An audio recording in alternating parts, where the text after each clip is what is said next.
Assalamualaikum warahmatullahi wabarakatuh. Selamat datang di channel Rio Rioha Sport. Weh anjing, weh anjing, anjing, weh tahu, weh anjing.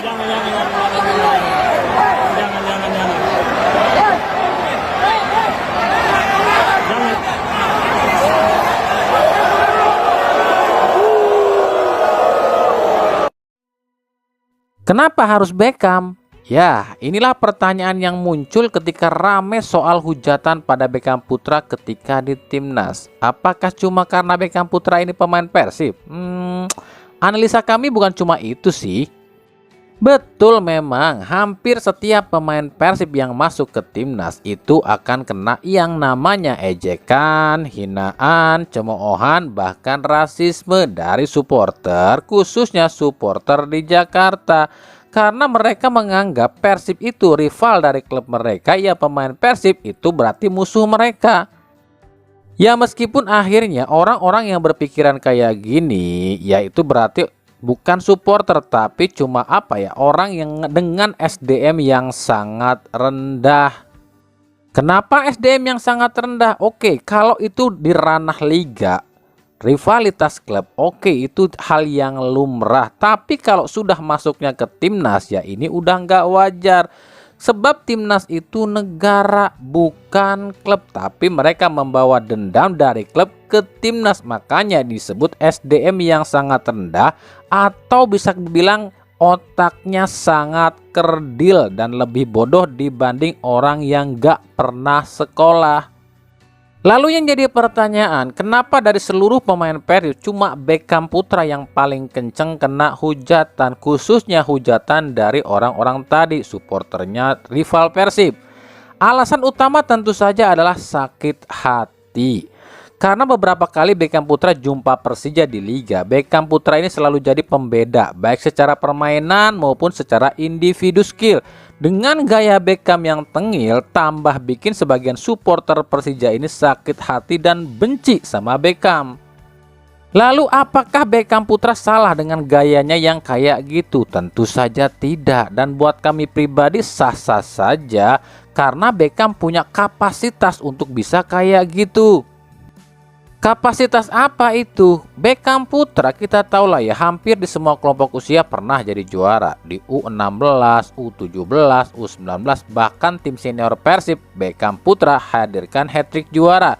Nah, di usianya yang masih muda tapi udah pernah menyabet berbagai prestasi di liga, apalagi pernah jadi top scorer EPA, ya kami pikir dengan jiwa yang muda Beckham adalah hal yang wajar jika sikapnya agak tengil di klub. Tapi kan tengilnya nggak pernah ngerugikan klub, justru malah sering menggendong klub tersebut. Jadi ya buat kami wajar-wajar saja kok kalau dia agak tengil, karena dia memang layak dan pantas kayak gitu. Layak lah agak tengil seperti itu, karena ya semua pencapaian di liga yang mungkin belum ada satupun pemain yang seumuran dia yang pernah ngalamin loh ya. Tapi dia pernah ngalamin, di timnas pun dia pernah juara di kelompok usia.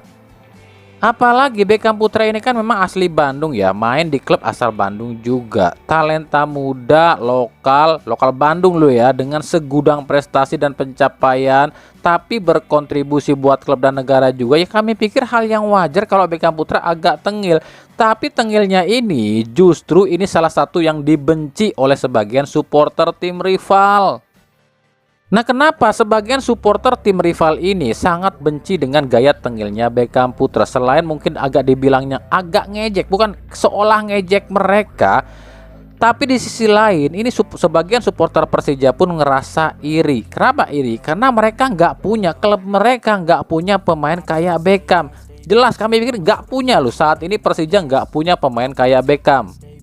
Coba kalian perhatikan satu-satu, di Persija siapa talenta asli Jakarta, pemain muda asal Jakarta yang punya prestasi kayak Beckham? Siapa? Raihan Hanan.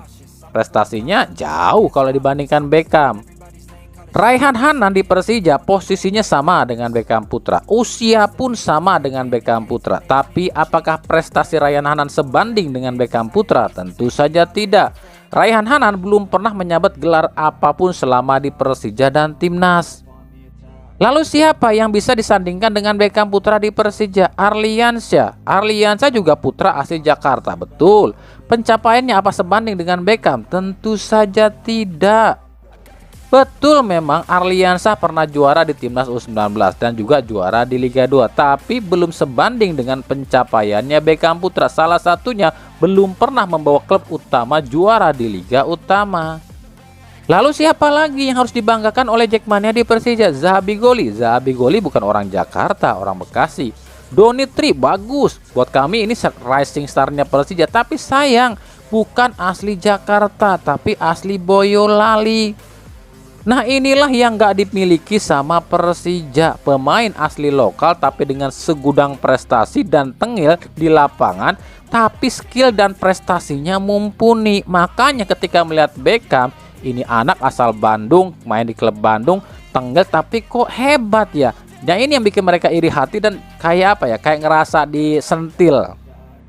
Mereka saat ini punya pemain-pemain yang dibanggakan semisal Rizky Ridho dan Donitri. Tapi sayangnya Rizky Ridho dan Donitri bukan asli Jakarta. Itulah yang bikin sebagian Jackmania ini benci banget sama Beckham Putra, karena mereka nggak punya pemain sekelas Beckham Putra. Kayak Beckham Putra tuh nggak ada. Dan bodohnya lagi, mereka ini bukannya mendorong klubnya buat cari dan menghasilkan pemain kayak Beckham Putra, mereka malah nyerang Beckham Putra. Makanya kami bilang orang-orang yang kayak gini tuh otaknya sangat kerdil dan SDM-nya sangat rendah.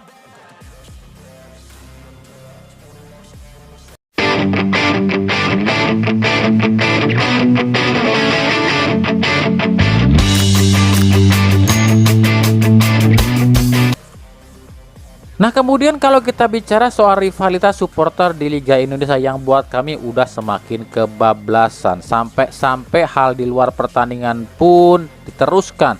Ribut-ribut, cari musuh di luar pertandingan sepak bola. Contoh kemarin di Serang, Banten ya. Ada sekelompok oknum Jackmania nyerang sekelompok supporter speaking ya, yang lagi syukuran katanya. Ini buat kami bukan soal rivalitas, bukan lagi soal rivalitas, tapi ini murni kebodohan yang hakiki. Orang-orang kayak gini tuh bukan supporter lu ya, bukan pendukung klub, cuma sekelompok atau segerombolan kriminal. Nah, siapa tahu ya ada yang nonton channel ini, mungkin teman-temannya dari orang-orang yang kayak gini nonton, atau mungkin kalian sendiri yang biasa lakukan ini nonton. Kami tuh mau tanya deh sama kalian yang suka kayak gini. Apa coba, nah kalian ini mati-matian ngebelain klub sampai sampai ribut jotos-jotosan di luar konteks pertandingan. Terus yang kalian dapat itu apa? Kami tuh pengen tahu loh, yang kalian dapat dari aksi-aksi kalian tuh apa? Ngejekin supporter lain lah, ngajak ribut supporter lain. Yang kalian dapat apa? Keuntungannya apa? Dapat duit apa enggak? Atau ada hal lain enggak yang didapat? Kami pengen tahu deh. Sekarang coba pikir secara akal sehat. Kalian ribut sama supporter lain, bahkan nyariin supporter lain di jalan-jalan, di base camp, ribut di jalan, tawuran di jalan. Terus yang kalian dapat apa coba? Apakah duit kalian di kantong kalian nambah? Enggak. Apa klub kalian tambah kaya dengan kalian semakin ngejekin supporter lain? Kan enggak juga kan? Apakah ketika kalian nyerang kelompok supporter lain, klub kalian akan jadi juara terus di liga? Kan enggak juga kan? Apakah ketika kalian lakukan sweeping segala macam kalian dapat duit? Kan enggak juga kan? Makanya kalau kami lihat orang-orang yang kayak gini, ini bodoh yang sangat bodoh. Kecuali kalian mati-matian belain klub gitu kan, terus juga wah nyari ribut sana sini, tapi kalian pemilik klub dan mungkin menguntungkan klub, oke, kalau dapat duit dari klub nggak masalah. Lah kalian apa yang didapat? Sombong, angku, ejek, hina, rasis yang kalian, tapi kalian nggak lihat diri kalian sendiri.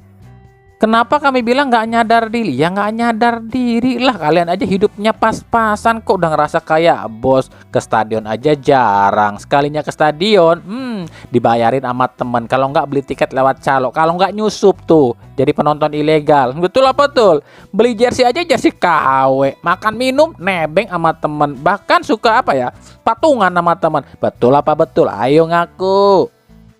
Lah hidup kalian aja masih kayak gitu, tapi laganya udah kayak bos klub. Kan ketololan yang hakiki ini.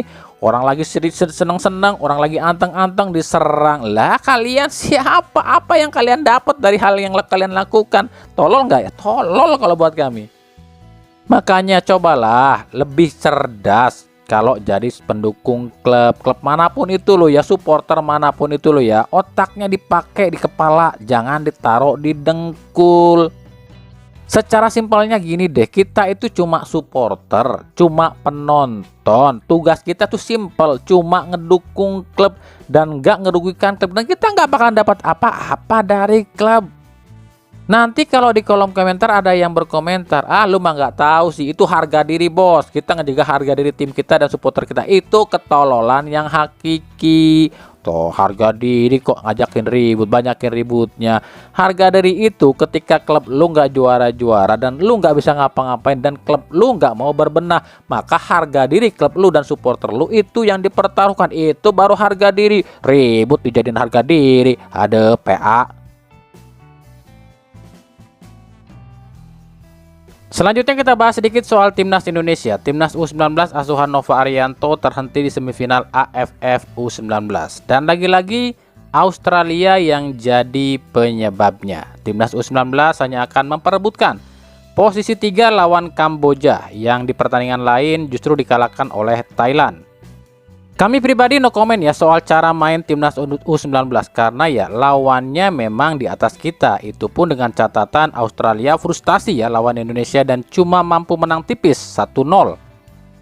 Cuma memang dari secara keseluruhan ada beberapa hal yang mungkin menjadi hal yang patut nanti dievaluasi ya oleh Nova Arianto, terutama soal finishing.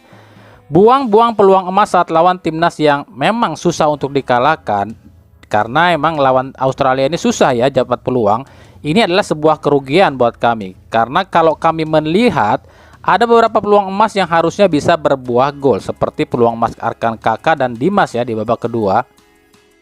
Tapi ya sudahlah ya, inilah sepak bola. Kadang seperti itu terjadi ya. Peluang yang sulit justru bisa jadi berbuah gol, sementara peluang yang enak justru nggak bisa berbuah gol. Karena di sepak bola itu khususnya untuk para striker banyak faktor untuk bisa mencetak gol. Selain insting seorang predator, juga ketenangan, positioning, juga pengambilan keputusan, skill, dan juga yang nggak kalah penting adanya keberuntungan. Dan di laga ini kalau buat kami pribadi, para striker timnas U17 belum punya itu semua. Kalau skill sih lumayan ya, tapi positioning, insting predator, pengambilan keputusan, ketenangan, dan keberuntungan belum dimiliki oleh para striker timnas U19. Tapi ya udah, tetap berjuang, tetap semangat timnas U19.